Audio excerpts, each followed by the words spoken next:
Et on va retrouver notre envoyé spécial à Saint-Laurent de la Cabrerie, qui est le foyer de cet incendie. Bonjour James André, les pompiers à l'heure où l'on se parle sont toujours à pied d'œuvre bien sûr.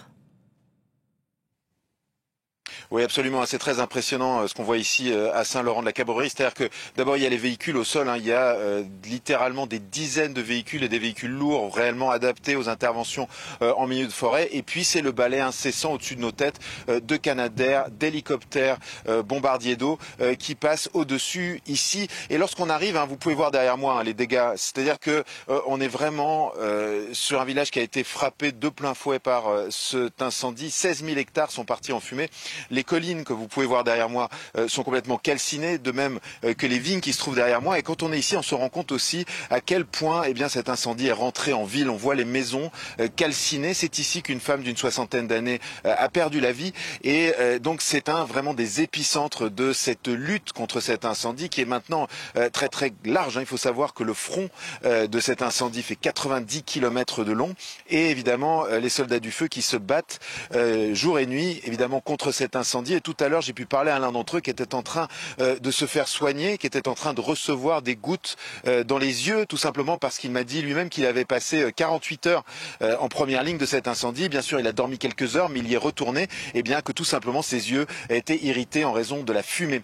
Alors dans ce village, tous les habitants sont sous le choc. Il y a ceux qui sont chez eux, calfeutrés, qui n'ont pas l'autorisation de sortir. Il y a des points d'accueil qui ont été préparés. Je vous propose d'écouter le maire de Saint-Laurent que nous avons pu interviewer un petit peu plus tôt avec l'équipe Nesrine Benzebouchi et Karis Garland.